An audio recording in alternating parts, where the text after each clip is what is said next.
Hey everyone, this is Vanshika and we will be talking about my mental health journey today. It's going to be a long video, so sit tight. And for getting into the story, I want to start with this song which goes like, I'm friends with the monster that's under my bed. Get along with the voices inside of my head. You're trying to save me, stop holding your breath. And you think I'm crazy, yeah, you think I'm crazy. Well, that's not fair. I mean, as long as I can remember, that's how mental health people are referred to as mental, right? Crazy. And this song just fits.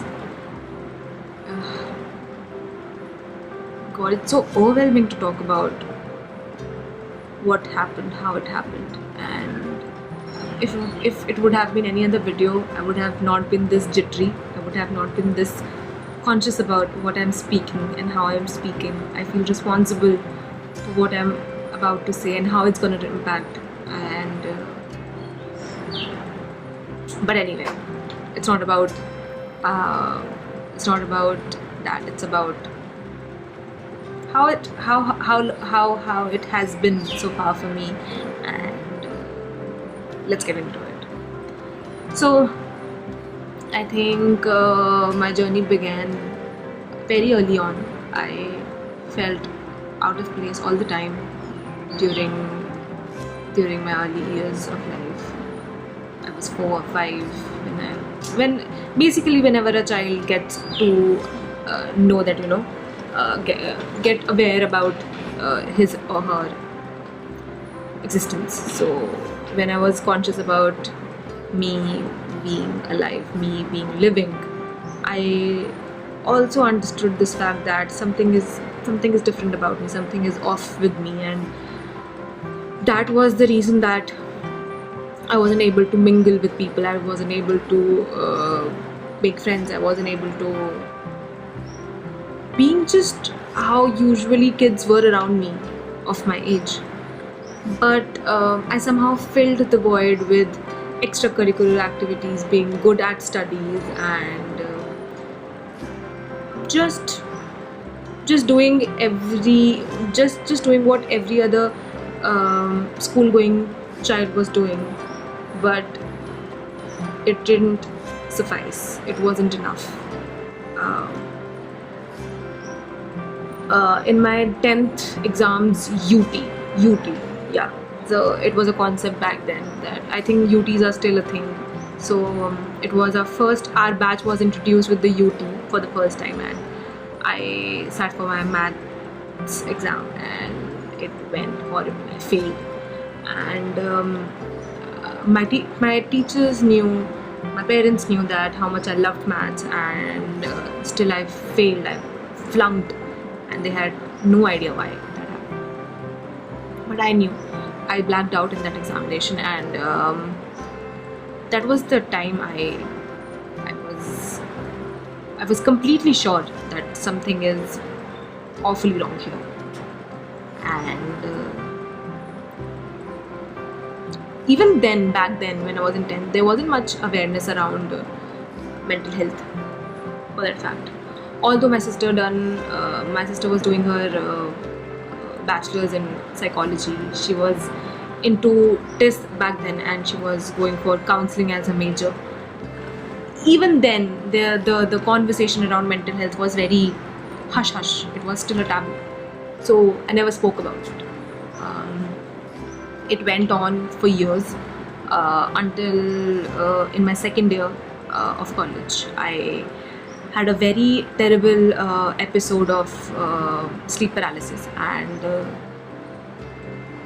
I just had to tell. It was so bad that so generally what happens in sleep paralysis is that you feel that you are being choked, or you are being suffocated by a thing or a person which is mostly demonic in nature. But who I saw that day was my own sister, and that never happened with me. I think it was my body giving me a wake up call that you need to speak about it now. And So I woke up my sister, and she was sleeping right next to me, and I told her that this has happened, and her reaction was that, why did you not tell me all this while? And I was like, I thought I'll handle it.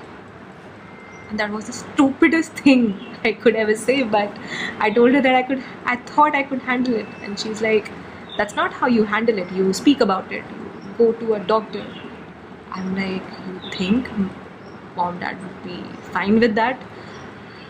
She's like, that's something she'll take care of. And she spoke to my parents, and I went into therapy, and it was a terrible therapy experience for me. First I was going to therapy, and in the 4th session I was out. I was like, I can't do this. So how my therapy sessions were like was that I used to sit and I used to speak all what happened from the beginning. And I think I was ready for help, but I wasn't ready to speak about what was happening or what happened. So I just ran from therapy. I told my sister and told my parents I don't want to do it at this point of time. Not with this counselor. So then I went into different therapy sessions with different doctors, and finally last year I found my fit. So I was talking to a friend, and I told her that finding a therapist is like finding the right pair of jeans. You just don't know what fit is your fit. And I found my fit last year, and life has been smooth since then. And it's very welcoming that I can speak to somebody like her, and she is always there for me. And I was so happy when I came back from therapy, that from the first session, that mom, I finally found a doctor who understands. And I cannot tell you, I felt like a child getting a candy, and it was amazing. It's very hard. People just do not understand what is happening inside of you, and everybody got assumptions, everybody says different things. But when somebody who knows, and somebody who then tells you that this is what is happening, and it will be fine, it will be all right, nothing like that. It's like finding the cure for cancer. And I think I dragged it a little, but it was a respite after all those years of searching for a right doctor. So I found her, and everything has been amazing since then. I still have low days, I still have days I just can't get up and move and speak or work or function, but I think I'm getting along with it. With her help, I'm getting along. And so now let's move on to how stigma works in mental health. So I think the stigma I faced was from me itself, because I was too scared or too unwilling to tell it to other people that I have a mental health problem. And because I knew how they treated other people, and I wasn't ready to be treated that way. And I never realized that it's the wrong portrayal which has been in my life of how mental health people suffering from mental health have been treated. Not that they are actually crazy, or not that they are actually psychos. That's how they refer, right? So the more I read about mental health, the more I spoke to different people having different issues regarding mental health, my stigma went down. So that was the first sort of stigma I faced. Then the second stigma I faced was people thinking that I'm completely I'm a high functioning personality. I am doing a lot of things at one time. I am multifunctioning, and they just tell me that, you do a lot of stuff, Vanshika. How come you are depressed? And I was like, it doesn't work that way. So that was another stigma which I faced, was of being somebody who is very high functional and yet suffer with depression and anxiety. So I think it all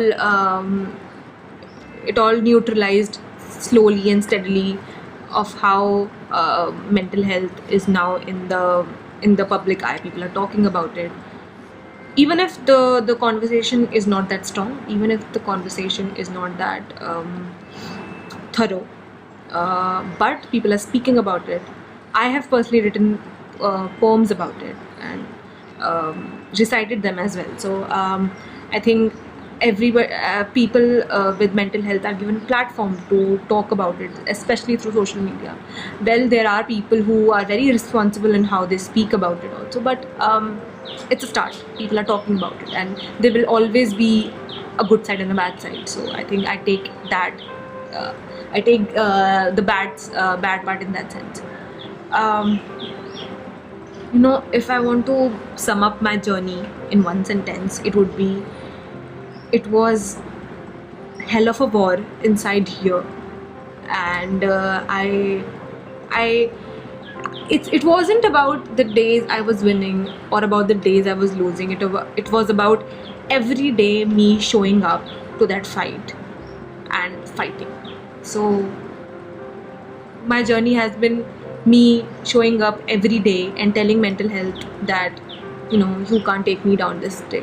You cannot take me down, because I'm not gonna be walking back looking at you being scared. I'm not gonna be scared. I'm not gonna be scared of you. I'm gonna scare the hell out of you, but not me. And this is something which I tell all of my friends, all of the people I come across who are going through some or the other kind of mental health issue, is that, go seek professional help. It's so important. I mean, there will be friends and family there to support you, but they can't help you. And because they just don't know how to navigate your mood swings, navigate your trail of thought, and navigate what's going on in your head. They can just support you. And I also know that it's very difficult. I was privileged to get medical help in this context, but there are people who really can't afford it. And there we come to a discussion where we see that there's a system failure, that our system is not able to provide us with adequate and right kind of mental health facilities. And I mean, I genuinely think that if the conversation is up and about in the air about mental health, we are surely going to reach a point that our machineries, our system works better than what it is right now. We can only hope. I know many people personally who are working towards it, who are trying to give affordable, free as well, mental health services to people who are not able to go for it. So that's something which is happening. It's a very small and slow change, but it's coming, it's there, it's happening. So I think I'm happy about that, but nothing negates the fact that you need a professional help. Just like you're having a physical issue and you need to go to a doctor and get cured, similarly you need a doctor for mental health. There is no two way about it. You can't just speak to your parents or speak to your friends or speak to somebody you love and think that's going to be fine. It's not going to. It doesn't work that way. Professional help is the utmost thing, just like in any other problem we face. And